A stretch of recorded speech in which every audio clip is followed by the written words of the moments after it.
Assalamualaikum warahmatullahi wabarakatuh.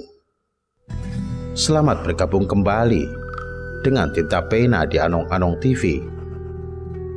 Kami mengucapkan selamat menunaikan ibadah puasa bagi seluruh umat muslim di Indonesia.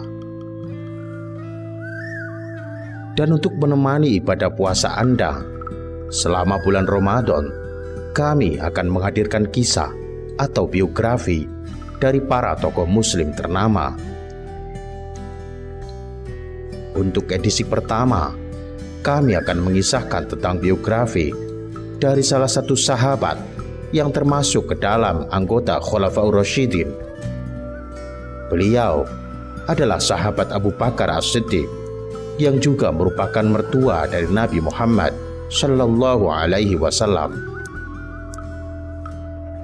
Selamat menyaksikan.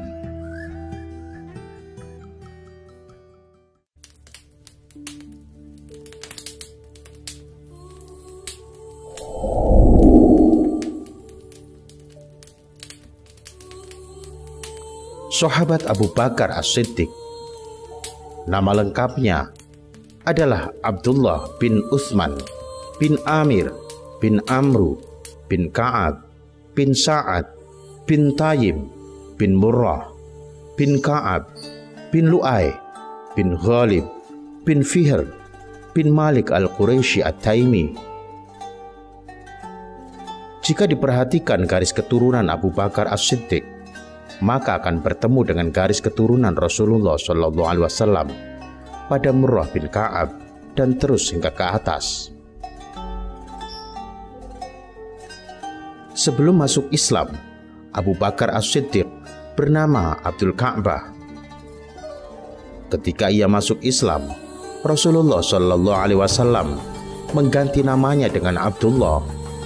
Kemudian nama ini lebih dikenal dalam berbagai periwayatan oleh ulama Ahlussunnah sebagai nama Abu Bakar As-Siddiq. Melekatnya panggilan Abu Bakar As-Siddiq serta beberapa gelar yang lain memiliki sebab tertentu. Bahkan kemudian gelar-gelar ini lebih populer dari nama aslinya, sehingga nama Abu Bakar As-Siddiq banyak ditemukan dalam berbagai periwayatan.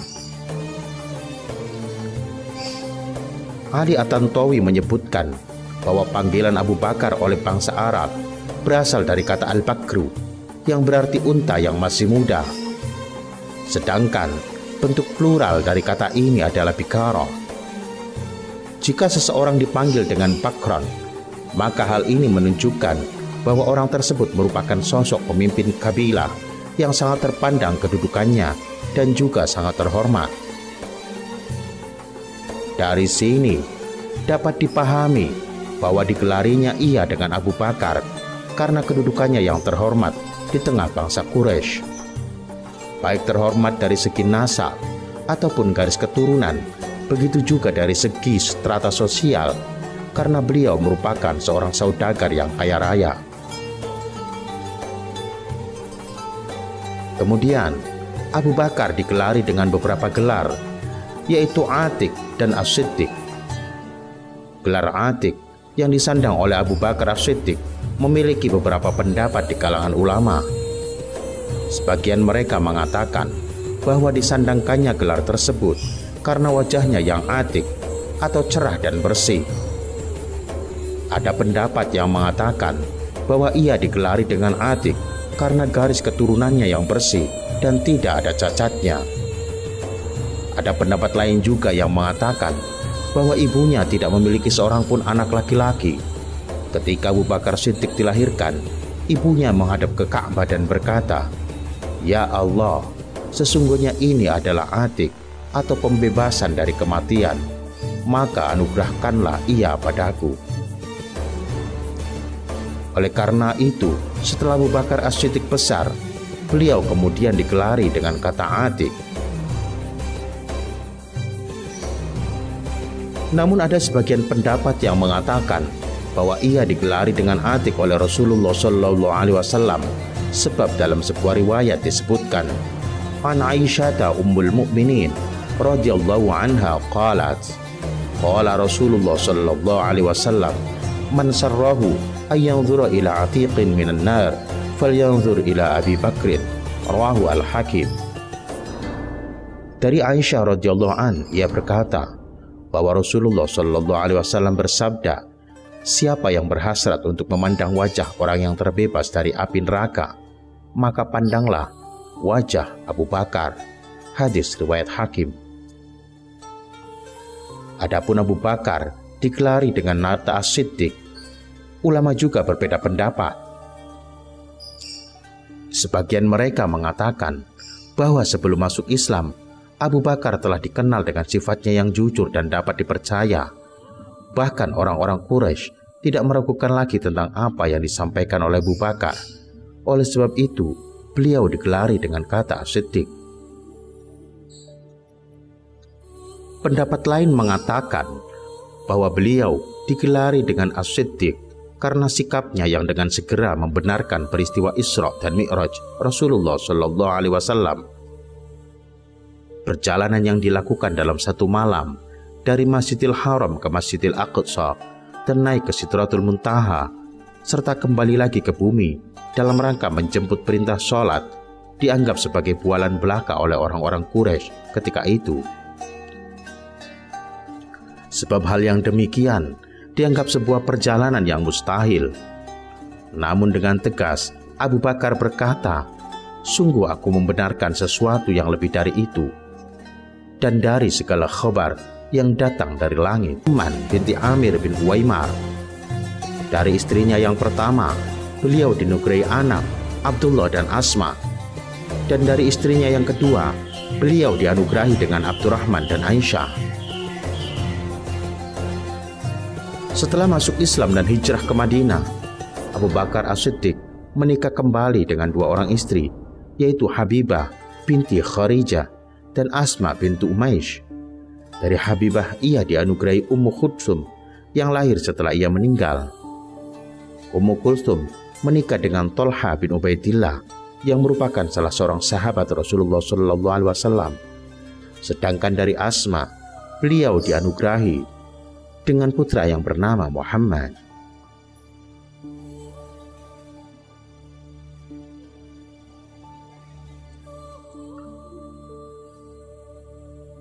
Abu Bakar As-Siddiq merupakan sahabat yang senantiasa menemani dakwah Rasulullah Shallallahu Alaihi Wasallam, baik dalam suka ataupun duka.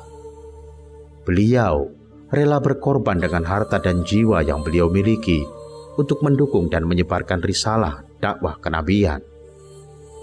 Pengorbanan yang ia berikan tidak akan bisa dilupakan sejarah, sehingga dengan demikian Abu Bakar As-Siddiq memiliki tempat yang khusus di hati Rasulullah dalam bentangan sejarah Islam.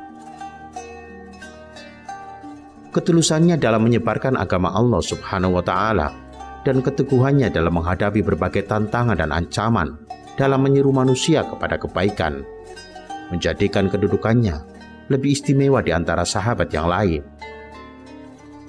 Di antara keistimewaan yang dimiliki oleh Abu Bakar As-Siddiq antara lain, Abu Bakar As-Siddiq diabadikan dalam Al-Quran.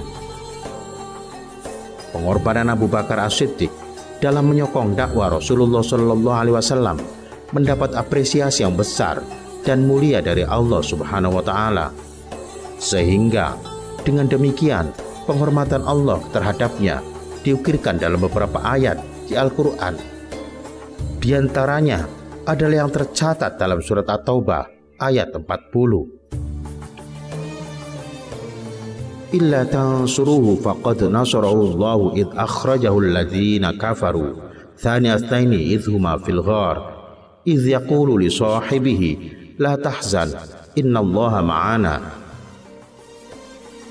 Jikalau kamu tidak menolongnya Muhammad, maka sesungguhnya Allah telah menolongnya, yaitu ketika orang-orang kafir atau musyrikin Mekah mengeluarkannya dari Mekah, sedang dia salah seorang dari dua orang ketika keduanya berada dalam gua, di waktu dia berkata kepada temannya, "Janganlah kamu berduka cita, sesungguhnya Allah berserta kita."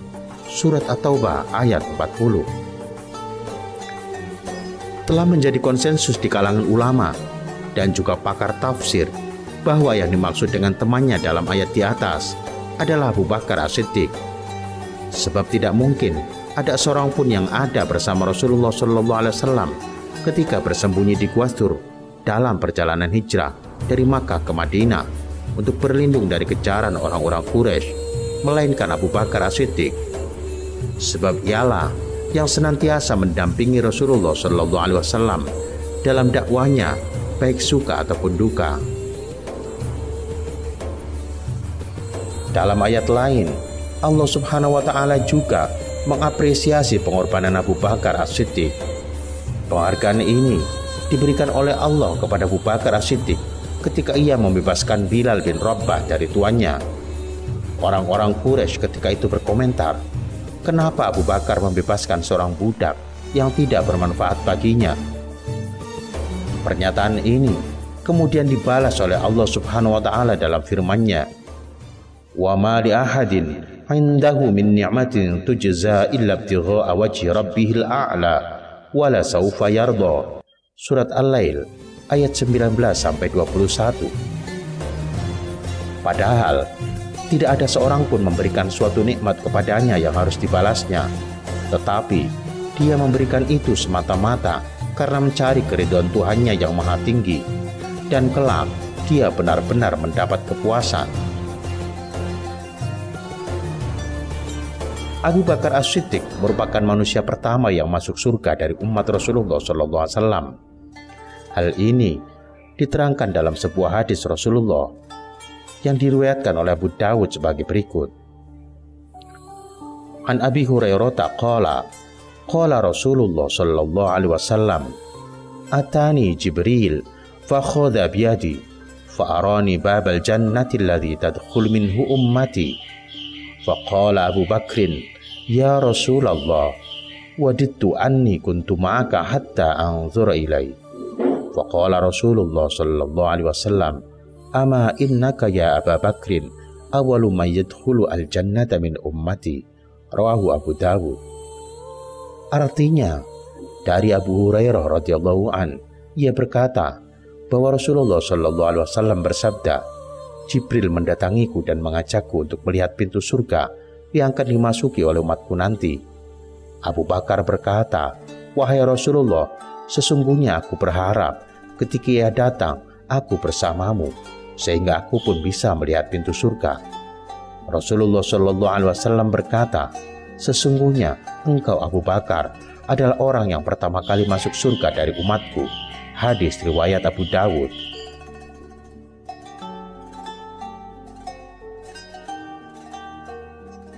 Abu Bakar As-Siddiq merupakan sahabat Rasulullah sallallahu alaihi wasallam yang senantiasa bersegera untuk melakukan kebaikan. Bahkan ketika para sahabat yang lain tidak melakukannya, ia pasti telah melakukannya. Hal ini terbukti ketika Rasulullah Shallallahu Alaihi Wasallam mengajukan beberapa pertanyaan kepada beberapa orang sahabatnya, dan yang menjawab selalu Abu Bakar As-Siddiq.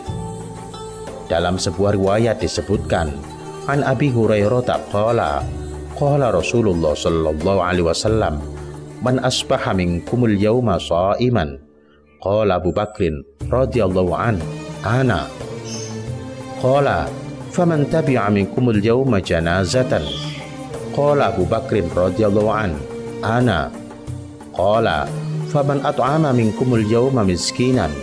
Qala Abu Bakrin radhiyallahu an, ana. Qala faman 'ada minkumul yawma maridun. Qala Abu Bakrin radhiyallahu an, ana. Faqala Rasulullah sallallahu alaihi wasallam, majtama'na fi amri'in illa dakhala al-jannah. Rawahu Muslim.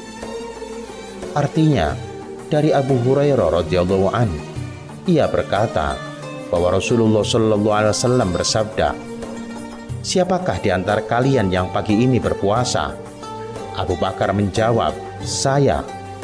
Rasulullah kemudian berkata, siapakah di antara kalian pada hari ini yang mengiringi jenazah? Abu Bakar kembali menjawab, saya. Rasulullah sallallahu alaihi wasallam kemudian kembali bertanya, siapakah di antara kalian yang hari ini memberi makan orang miskin? Abu Bakar kembali menjawab, "Saya." Rasulullah pun juga kembali bertanya, "Siapakah di antara kalian yang hari ini menjenguk orang sakit?" Abu Bakar menjawab, "Saya." Rasulullah Shallallahu Alaihi Wasallam kemudian bersabda, "Tidaklah berkumpul perbuatan ini pada seseorang, melainkan ia akan masuk surga." Hadis riwayat Muslim. Abu Bakar As-Siddiq merupakan sahabat yang sangat dicintai oleh Rasulullah Shallallahu Alaihi Wasallam. Hal ini tampak dalam sebuah pertanyaan yang dilontarkan oleh salah seorang sahabat kepadanya. Dalam sebuah riwayat diceritakan, An Anasin qala, "Qila ya Rasulullah, ayyun nas ahabbu ilaika?" Qala Aisyah. Qila minar rijal. Qala abuha. Rawu Ibnu Majah. Yang artinya, dari sahabat Anas radhiyallahu an, ia berkata bahwa ada yang bertanya kepada Rasulullah Shallallahu Alaihi Wasallam, "Wahai Rasulullah, siapakah yang paling kau cintai dari manusia?" Rasulullah Shallallahu Alaihi Wasallam berkata, "Aisyah." Mereka berkata, "Maksud kami dari kalangan laki-laki." Rasulullah menjawab, "Bapaknya, yakni Abu Bakar As-Siddiq." Hadis riwayat Ibnu Majah.